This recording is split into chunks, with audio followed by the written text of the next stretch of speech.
Good morning student. Hello student. આજે આપણે ધોરણ 11માં પ્રકરણ 6 ઉષ્માગતિશાસ્ત્ર વિશે ભણીશું. તો ઉષ્માગતિશાસ્ત્ર જેને આપણે ઇંગ્લિશમાં કહીએ છીએ થર્મોડાયનેમિક્સ, એટલે ઉષ્માનું ગતિશાસ્ત્ર. ઉષ્માનું વહન એક અવસ્થામાંથી બીજી અવસ્થામાંથી એક સ્વરૂપમાંથી બીજા સ્વરૂપમાં થાય છે ત્યારે કયા નિયમો જે એના છે એ નિયમો વિશે આપણે ભણવાનું છે. એટલે ઉષ્માનું વહનની વાત કરીએ તો જ્યારે મિથેન છે, રાંધણ ગેસ જે છે, પછી કોલસો જે છે, મતલબ એ કોઈ બી વસ્તુ ગરમ થાય છે, બળે છે, ત્યારે શું થાય છે, એમાંથી ઉષ્મા છૂટી પડે છે. આપણે ઘરે મમ્મી જે ખાવાનું બનાવે છે ત્યારે જે ગેસ બળે છે એનાથી આપણે ઉષ્મા મળે છે અને એનાથી આપણો ખોરાક રંધાય છે, બરાબર. તો એ કોઈ પણ જે વસ્તુ જે છે એ બળે છે ત્યારે એમાંથી શું થાય છે, ઉષ્મા છૂટી પડે છે. તો એ ઉષ્મા ક્યાંથી આવી? તો એ ઉષ્મા એના અણુ વચ્ચે જે રાસાયણિક બંધન હોય છે એના લીધે ઉર્જા છુપાયેલી હોય છે, એ ઉર્જા છૂટી પડે છે અને ઉષ્મા ઉર્જા સ્વરૂપે આવે છે. દાખલા તરીકે ગેલ્વેની પછી એ ઉર્જાનો ઉપયોગ શેમાં કરીએ છીએ? આપણે તો યાંત્રિક ઉર્જામાં પણ કરીએ છીએ, ખોરાક રાંધવા માટે પણ કરીએ છીએ.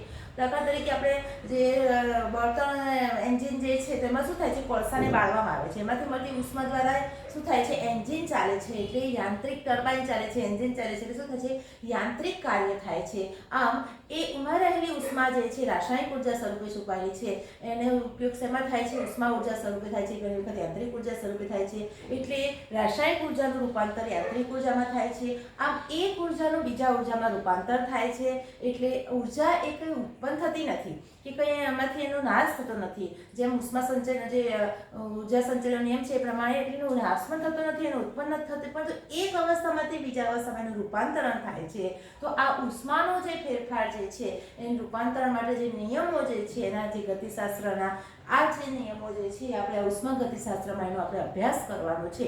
એટલે પ્રણાલી શું છે, પર્યાવરણ શું છે, આવા બધા પર્યાય શબ્દ જે છે એ ઉષ્મા ગતિશાસ્ત્રનો અભ્યાસ કરવા માટે પહેલા આપણે એ જાણવું જરૂરી છે, બરાબર. તો સૌપ્રથમ ઉષ્મા ગતિશાસ્ત્રમાં આપણે વર્ડ આવે છે કે પ્રણાલી એટલે શું, બરાબર. શું આવશે? પ્રણાલી એટલે શું ને પ્રણાલીના પ્રકાર કેવા હોય છે. તો જ્યારે પ્રણાલીની વાત કરીએ, પ્રક્રમ એટલે શું છે? પ્રક્રમ એટલે પ્રક્રિયા થવી, એને પ્રક્રમ કહે છે. પ્રણાલી એટલે શું? પર્યાવરણ એટલે શું? જેવા શબ્દ આવશે પર્યાવરણ, બરાબર. તો જે પર્યાવરણ છે, પ્રણાલીની વાત કરીએ તો પ્રણાલી એટલે કે જ્યાં પ્રક્રિયા થાય છે એને શું કહે છે? પ્રણાલી કહે છે.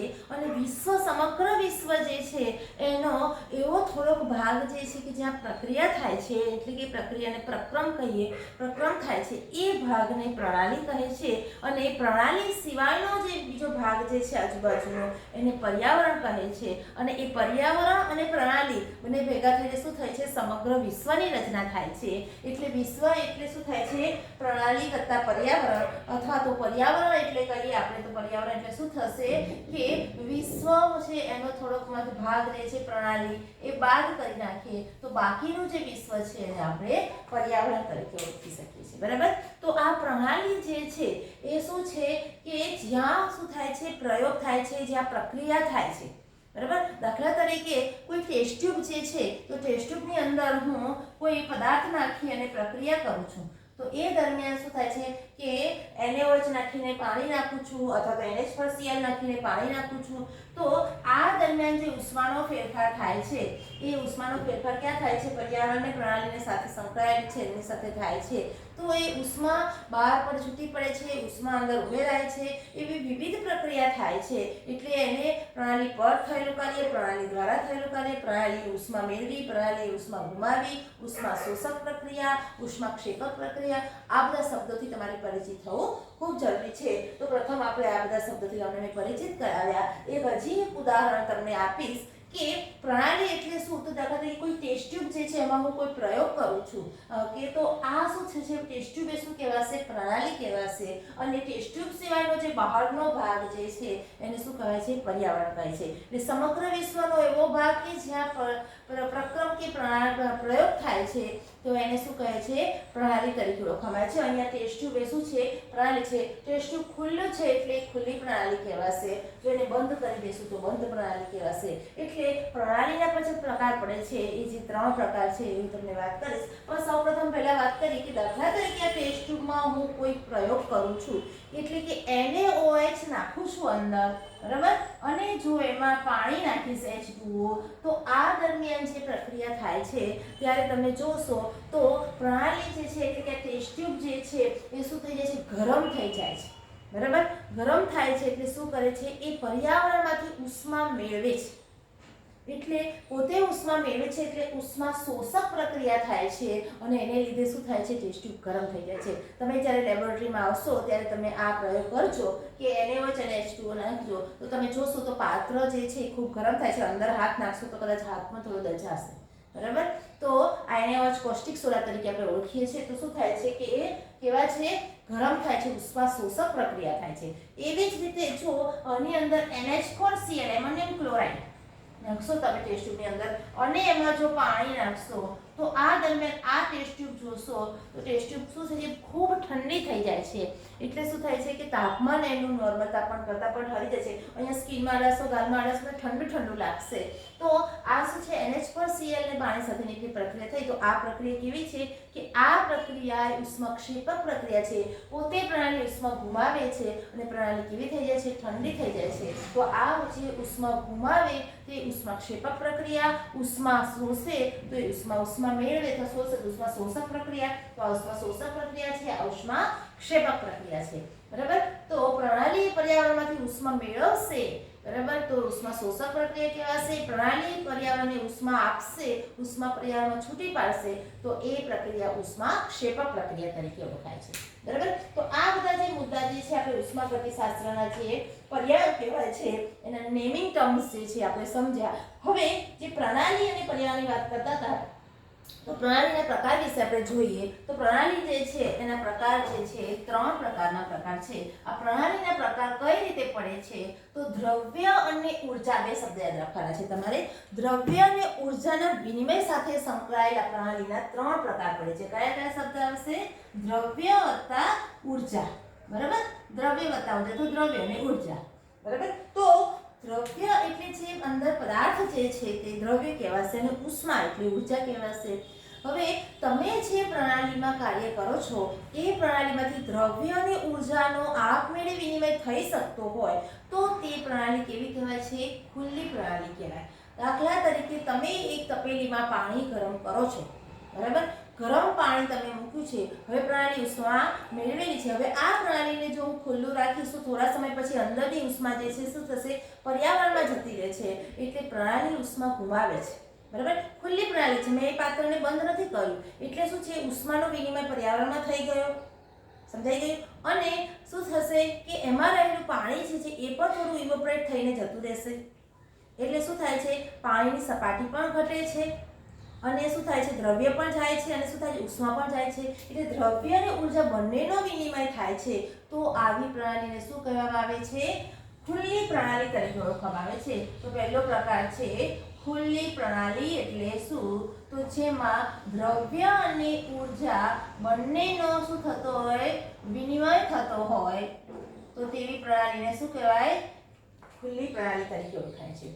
ત્યાર પછી બીજો પ્રકાર આવે છે કે બંધ પ્રણાલી, બરાબર। પ્રણાલી બંધ છે એટલે શું થાય છે કે એમાંથી દ્રવ્યનો વિનિમય નહીં થાય, બરાબર। શું થશે? દ્રવ્યનો વિનિમય થતો નથી, દ્રવ્યનો વિનિમય નહીં થાય।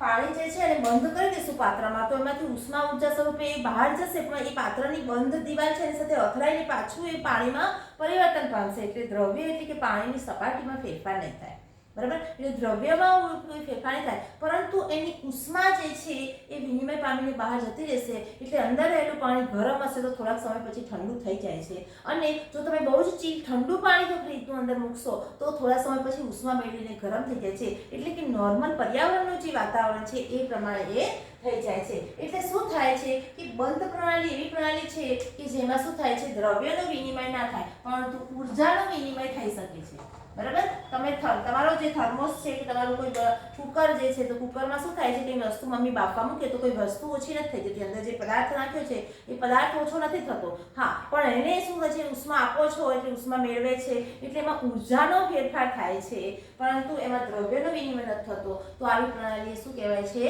બંધ પ્રણાલી કહેવાય છે. અથવા તો તમારા ટિફિન બોક્સની અંદર જે વસ્તુ નાસ્તો મૂકો છો તો ટિફિન બોક્સ જે પણ બંધ છે, તમારી પાણીની બોટલ છે એ પણ બંધ પ્રણાલી છે. તો આ બધી પ્રણાલી જે બંધ પ્રણાલી છે એમાં શું થાય છે? દ્રવ્યનો વિનિમય થાય છે, પરંતુ ઉર્જાનો વિનિમય થતો નથી. સમજાઈ ગયું?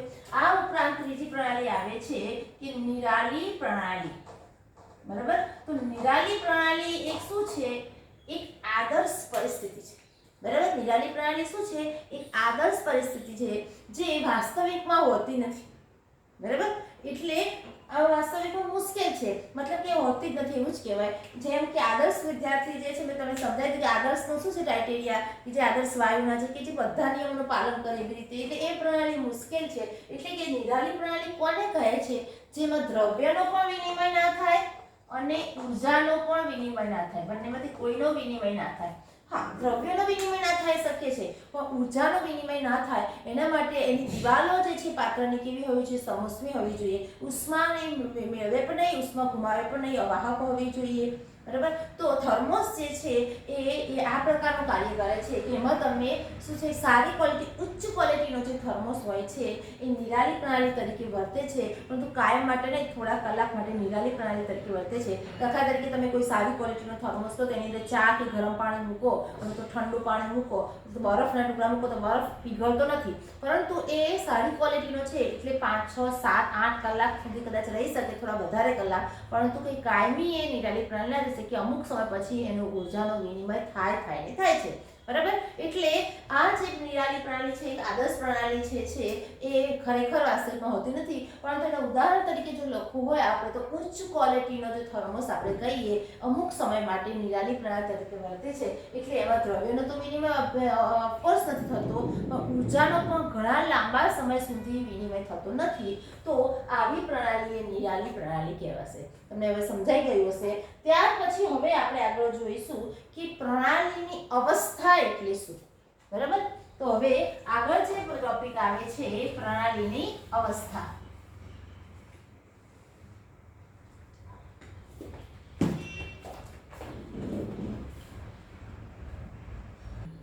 હવે અવસ્થા વિધેયની વાત કરીએ તો પ્રણાલીની અવસ્થા, તો અવસ્થા એટલે સામાન્ય રીતે તમને વાત કરું, સામાન્ય ભાષામાં, આ વિજ્ઞાનની ભાષામાં વાત થાય છે અત્યારે કે પ્રણાલીની અવસ્થા એટલે શું. પણ સામાન્ય રીતે તમને સમજાવું તો અવસ્થા મતલબ એની પરિસ્થિતિ. દાખલા તરીકે વાયુ જે છે એની પરિસ્થિતિ કેવી છે? તો વાયુની પરિસ્થિતિ કયા ચલ વડે સમજાવી શકાય છે કે એની પરિસ્થિતિ કેવી છે, એટલે એની અવસ્થા કેવી છે વાયુની, એનો આધાર શેના પર છે? તો એના જે ચલ જે છે અવસ્થા ચલો. બરાબર? અવસ્થા ચલ કે અવસ્થા વિધેયો કયા દબાણ, તાપમાન અને એનું જે શું કહે છે દબાણ, તાપમાન, કદ, એના મોલની સંખ્યા, એ બધા શું છે વાયુની પરિસ્થિતિ જે છે એના પર આધાર રાખે છે. તો એ અવસ્થા ચલ તરીકે ઓળખવામાં આવે છે. તો વાયુ માટેના અવસ્થા ચલો કયા છે? દબાણ, તાપમાન જે છે અને કદ છે, મોલ છે. તો આ જે અવસ્થા ચલો જે છે એ વાયુની પરિસ્થિતિ પર આધાર રાખે છે, નહીં કે તે પરિસ્થિતિએ વાયુ કઈ રીતે પહોંચ્યો. બરાબર? એટલે એ પથથી સ્વતંત્ર હોય છે. તો આવા ચલ જે છે જે પથથી સ્વતંત્ર હોય છે અને તેવા ચલને શું કહે છે? અવસ્થા વિધેય તરીકે ઓળખવામાં આવે છે. તો અવસ્થા વિધેયનું બીજું પણ એક ઉદાહરણ આપું કે તમે નાના સ્ટાન્ડર્ડમાં ભણી ગયા કે સ્થિતિ ઉર્જા એ અવસ્થા વિધેય છે. એટલે સ્થિતિ ઉર્જા એ શું છે? જે તે જગ્યાએ પ્રણાલી કે જે સ્થિતિ જે જગ્યાની જે સ્થિતિ ઉર્જા જે છે એના પર આધાર રાખે છે, નહીં કે ત્યાં કઈ રીતે પહોંચ્યા. એટલે દાખલા તરીકે સ્થિતિ ઉર્જા તરીકે mgh તમે લો છો, mgh સ્થિતિ ઉર્જા mgh તમે લેતા હતા. બરાબર? 9મા ધોરણમાં કે 8મા ધોરણમાં ભણી ગયા છો તમે. તો આ mgh જે છે સ્થિતિ ઉર્જાનું માપન. હવે તમે નીચે તળેટીમાં જે કોઈ જગ્યાએ છો, જમીનની સરફેસ, દરિયાની સપાટીએ છો, ત્યાં તમે કોઈ વસ્તુની સ્થિતિ ઉર્જા માપશો તો એનામાં સ્થિતિ ઉર્જા માટે શું છે? એનું દળ જોઈએ છે, એનો ગુરુત્વ પ્રવેગ જોઈએ છે, એની h ઊંચાઈ જોઈએ છે. બરાબર? પરંતુ હવે તમને કોઈ આ જે એક પર્વત છે એની ટોચે પહોંચો છો, અહીંયા જઈને તમે તમારી સ્થિતિ ઉર્જા માપવી છે, તો એ વખતે ત્યાં સ્થિતિ ઉર્જા માપશો ત્યારે પણ કોઈ mgh પરથી જ મપાશે. તો અહીંયા પણ દળ અને ગુરુત્વ પ્રવેગ જે છે, જે h જે છે હાઈટ બદલાશે. બરાબર? તો શું થાય છે? કહેવાનો મતલબ એ છે કે તમે અહીંયા જઈને સ્થિતિ ઉર્જા માપશો તો mgh પ્રમાણે માપશો, તો ત્યાં જે mgh આવે છે એ શું થાય છે કે શેના પર આધાર રાખે છે? તમે ડાયરેક્ટ લિફ્ટથી પહોંચ્યા કે શેનાથી પહોંચ્યા એના પર આધાર રાખતો નથી. એટલે કે કહેવાનો મતલબ એવો થાય છે કે અહીંયા જે mgh જે છે સ્થિતિ ઉર્જા, એ સ્થિતિ ઉર્જા એ mgh સૂત્ર પરથી આપણે મેળવી શકીએ છીએ. મતલબ કે અહીંયા આ જગ્યાએ આપણે કઈ રીતે પહોંચ્યા, કોઈ એના પર આ સ્ટેપ દ્વારા ચડીને જ ગયું, ડાયરેક્ટ લિફ્ટથી ગયું, પ્લેનથી ગયું, અહીંયાથી આડા રસ્તે ગયું, સીધા રસ્તે ગયું, એ પથ સાથે આ સ્થિતિ ઉર્જાને કોઈ લેવા દેવા નથી. સ્થિતિ ઉર્જા જે છે એ જે તે જગ્યાએ જે તે પરિસ્થિતિ પર આધાર રાખે છે કે ત્યાં હાઈટ કેટલી છે, ત્યાં એનો ગુરુત્વાકર્ષણ કેટલો છે, ત્યાં એનું દળ કેટલું છે, બરાબર. તો એ જગ્યાએ કઈ રીતે પહોંચે એના પર આધાર નથી. એટલે કહેવાનો મતલબ એ છે કે સ્થિતિ ઉર્જા જે છે એ પરિસ્થિતિ જે છે જે તે જગ્યાની એના પર આધાર રાખે છે, તે એટલે કે પથથી સ્વતંત્ર છે, એનાથી તે પથ સાથે એને કોઈ લેવા દેવા નથી. એટલે હંમેશા જે પથથી સ્વતંત્ર હોય, પથથી સ્વતંત્ર એવી રાશિ જે છે એને શું કહે છે? અવસ્થા વિધેય તરીકે ઓળખવામાં આવે છે. તો આ બધી વિધેયો જે છે એ જે અવસ્થા વિધેય છે એમાંથી એક બીજી અવસ્થા વિધેય તરીકે આપણે આંતરિક ઉર્જાની વાત કરીએ તો આંતરિક ઉર્જા એટલે શું? તો પ્રણાલી જે છે એની જે ઉર્જાની વાત કરીએ તો જે કુલ ઉર્જા જે હોય છે, બરાબર. હવે એની અંદર રહેલી યાંત્રિક ઉર્જા છે, એની અંદર રહેલી રાસાયણિક ઉર્જા છે, એની અંદર રહેલી શું કહે છે વિદ્યુતીય ઉર્જા, બધી જ ઉર્જાનો સરવાળો, એટલે આપણે શું કહે છે આંતરિક ઉર્જા ની વાત કરીએ. આંતરિક ઉર્જા U જે છે સાર્વત્રિક એનર્જી, યુનિવર્સલ એનર્જી, બરાબર. આંતરિક ઉર્જા U જે છે એની વાત કરીએ તો આંતરિક ઉર્જા U જે છે એ પ્રણાલીને આંતરિક ઉર્જા છે ક્યારે બદલાય છે, બરાબર. તો જ્યારે એ પ્રણાલી જે છે, પ્રણાલીની આંતરિક ઉર્જાની વાત કરું છું કે જ્યારે પ્રણાલી વડે કાર્ય થાય અથવા પ્રણાલી પર કાર્ય થાય, બરાબર. પ્રણાલી વડે કાર્ય થાય અથવા તો પ્રણાલી પર કાર્ય થાય, બરાબર. બીજું ઉદાહરણ દઉં કે પ્રણાલી ઉષ્મા મેળવે અથવા ઉષ્મા ગુમાવે. શું થાય? પ્રણાલી ઉષ્મા મેળવે કે ગુમાવે ત્યારે આંતરિક ઉર્જામાં ફેરફાર થાય. બીજું આંતરિક ઉર્જામાં ફેરફાર ક્યારે થાય? તો પ્રણાલી જે છે, દ્રવ્ય જે છે પ્રણાલીમાં દાખલ થાય કે બહાર નીકળે. અંદર જે રહેલું દ્રવ્ય જે છે એ દ્રવ્ય એ દાખલ થાય અથવા તો બહાર જાય. દાખલ થાય કે બહાર જાય ત્યારે શું થાય? આંતરિક ઉર્જામાં ફેરફાર થાય, બરાબર. તો આ જે આંતરિક ઉર્જાના ફેરફારની વાત કરી છે આપણે, તો આંતરિક ઉર્જા U જે છે ક્યારે બદલાય છે? તો આવા ત્રણ જગ્યાએ આવી પરિસ્થિતિમાં બદલાય છે. તો પહેલું કાર્ય જે છે, કાર્ય દ્વારા થતા આંતરિક ઉર્જાના ફેરફારની વાત કરી આપણે. તો એ કાર્ય દ્વારા ઉષ્મા મેળવે કે ગુમાવે તેના દ્વારા અંદર જે દ્રવ્ય છે એનો વિનિમય થાય, એના દ્વારા આંતરિક ઉર્જામાં ફેરફાર થાય. તો પ્રણાલી પર જે કાર્ય પરિબળ જે છે જે એને અસર કરે છે, એ કાર્ય પરિબળની વાત કરીએ તો કાર્ય કેટલી પ્રકારના હોય છે કે જેનાથી આપણે પ્રણાલીમાં ફેરફાર કરી શકીએ. તો એમાં વિદ્યુતીય કાર્ય કરીને પણ તમે ફેરફાર કરી શકો, યાંત્રિક કાર્ય કરીને પણ ફેરફાર કરી શકો. યાંત્રિક કાર્ય એટલે શું થાય કે કોઈ શું કે ટર્બાઇન છે એમાં પેન્ડલો ફેરવી અને શું કરશો તમે? યાંત્રિક કાર્ય કરશો. પાણી જે છે એની અંદર તમે કોઈ ગ્રાઇન્ડર ફેરવશો કે પેન્ડલ ફેરવશો, મતલબ એને ચર્ન કરશો એટલે એને શું વલોવશો, તો એ શું કાર્ય થશે? યાંત્રિક કાર્ય થશે. એના લીધે એમાં ઉષ્મા ગતિકી ઉર્જા વધવાને કારણે ઉષ્મા એ વધશે ખરી, તો ઉષ્માનો ફેરફાર થશે. તો આ યાંત્રિક કાર્ય જે છે, આ કાર્ય શું કહે છે? યાંત્રિક કાર્ય દ્વારા થયો ઉષ્માનો ફેરફાર કહે છે.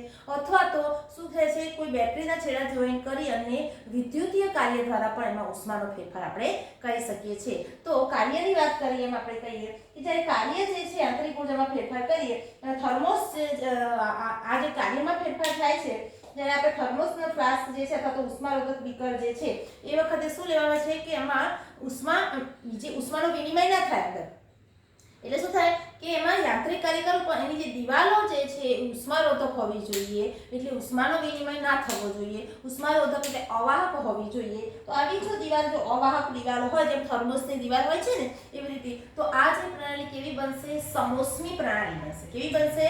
એમાં ઉષ્માનો વિનિમય થતો નથી, તો એ સમોષ્મી પ્રણાલી થાય છે. અને સમોષ્મી પ્રણાલી હશે ત્યારે શું કહે છે કે વિદ્યુતીય કાર્ય કે યાંત્રિક કાર્ય દ્વારા આપણે શું કરીએ છીએ? એમાં ફેરફાર કરીએ છીએ, એટલે આંતરિક ઉર્જાનો ફેરફાર થાય છે, બરાબર. તો આ દરમિયાન તો આવી પ્રણાલી, જેની દિવાલો જે છે એ સમોષ્મી દિવાલ કહેવાય કે જે ઉર્જાનો વિનિમય કરતો નથી. થર્મોસ જેવી દિવાલ હોય છે એટલે પ્રણાલી સમોષ્મી પ્રકારની પ્રણાલી તરીકે વર્તે છે.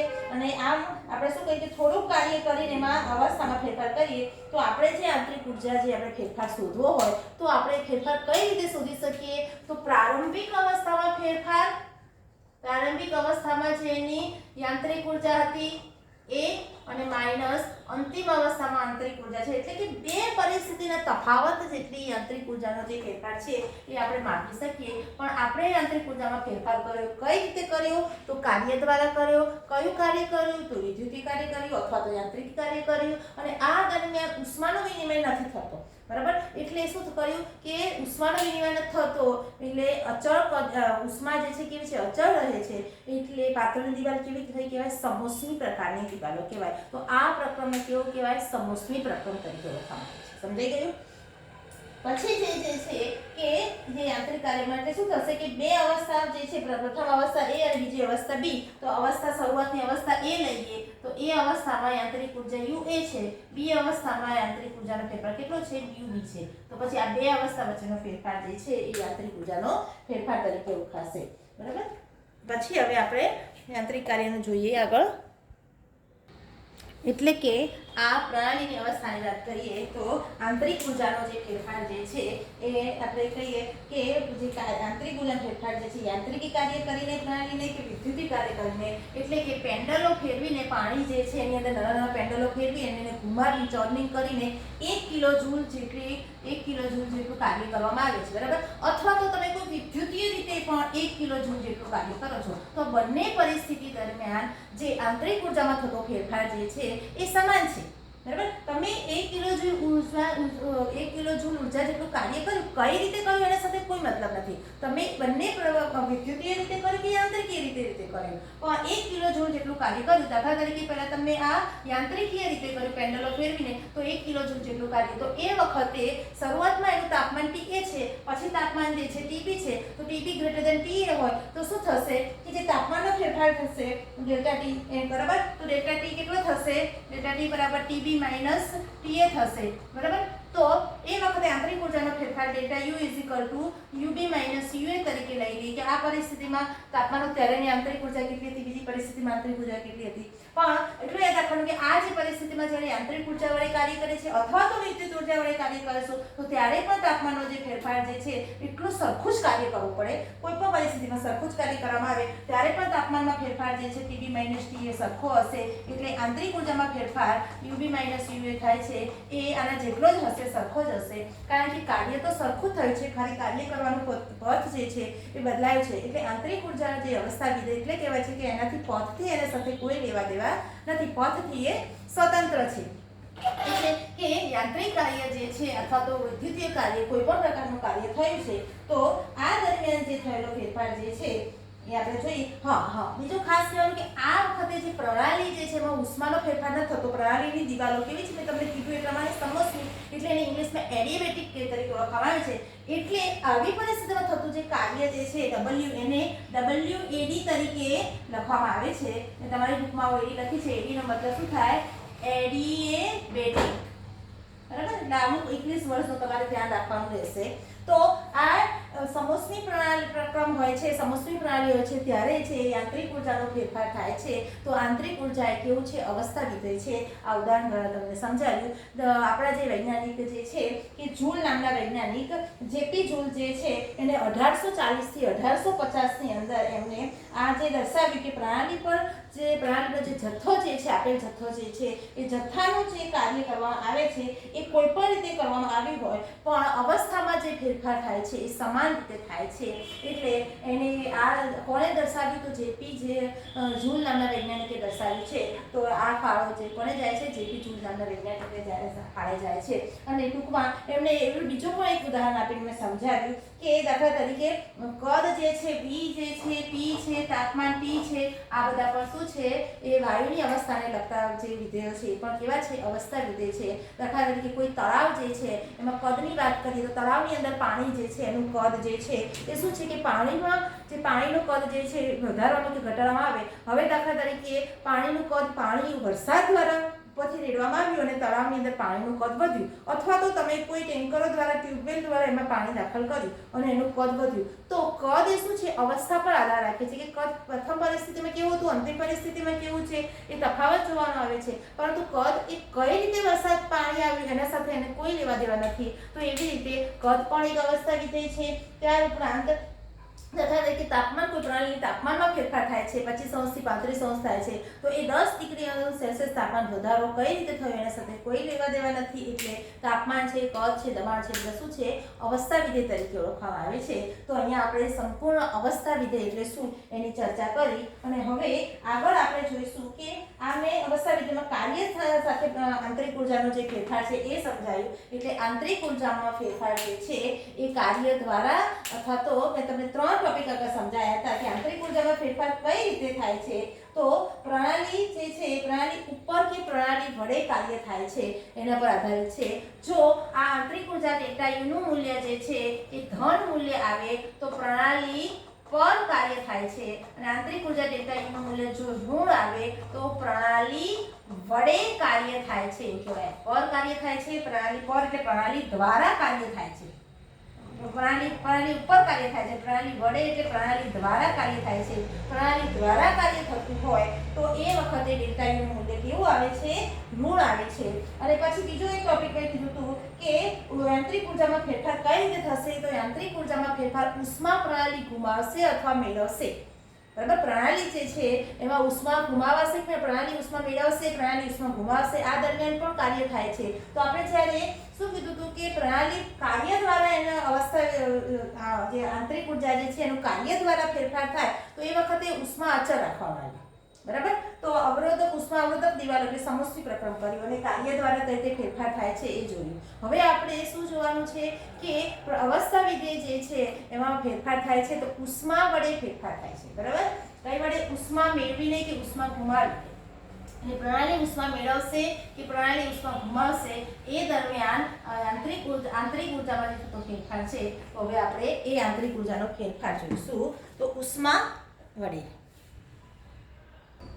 હવે ઉષ્માના વિનિમય દ્વારા બીજો મુદ્દો આવ્યો. ઉષ્માના વિનિમય દ્વારા પ્રણાલીની આંતરિક ઉર્જાનો ફેરફાર. તો આ દરમિયાન કોઈ પણ જેમ કાર્ય થતું ત્યારે ઉષ્માનો વિનિમય ના થાય એના માટે સમોષ્મી દિવાલ વાપરી હતી એ રીતે હવે ઉષ્માના ફેરફાર દ્વારા આપણે આંતરિક ઉર્જામાં ફેરફારનો મુદ્દો જોઈશું. તો ઉષ્મા એ વખતે કાર્ય કરવામાં આવતું નથી. શું આવે છે? કાર્ય કરવામાં આવતું નથી. બરાબર, કોઈ પણ કાર્ય કરવામાં આવતું નથી ને એના વગર આંતરિક ઉર્જામાં ફેરફાર કરવાનો છે. શું કરવાનો છે? આંતરિક ઉર્જામાં ફેરફાર. એટલે ટૂંકમાં આંતરિક ઉર્જામાં ફેરફાર જે છે ઉષ્માના વિનિમય દ્વારા થાય છે. એટલે કે પાત્ર ઉષ્મા ગુમાવે છે પર્યાવરણમાં અથવા તો પર્યાવરણમાંથી ઉષ્મા મેળવે છે. એક ઉદાહરણ લઈએ કે કોપરનું એક પાત્ર છે. હવે આના માટે દિવાલો કેવી હોવી જોઈએ? કાર્ય નથી કરવાનું અને આંતરિક ઉર્જામાં ફેરફાર કરવો છે. એટલે આના માટે પાત્રની દિવાલ કેવી હોવી જોઈએ?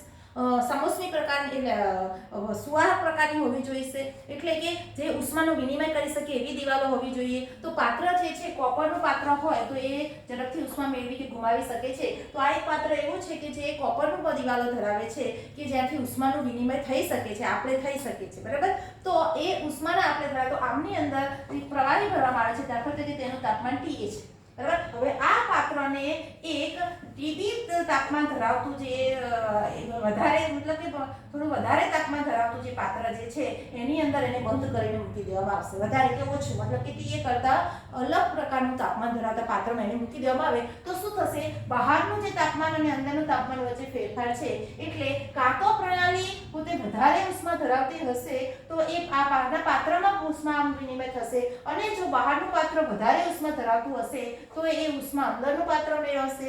એટલે ઉષ્માનો વિનિમય થશે એટલે તમારી જે આ પ્રણાલી છે એ પ્રણાલીની અંદર ઉર્જાનો ફેરફાર થશે. એટલે આંતરિક ઉર્જામાં ફેરફાર થશે. હવે અહીંયા મેં જે આંતરિક ઉર્જામાં ફેરફાર કર્યો ડેલ્ટા યુ એ યુ પરિસ્થિતિ બી માઇનસ યુ પરિસ્થિતિ એ જે તફાવત જે છે અંતિમ પરિસ્થિતિ અને પ્રારંભિક પરિસ્થિતિનો તફાવત છે એ કઈ રીતે થયો? તો કાર્ય કર્યા વગર ઉષ્માના વિનિમય દ્વારા થયો.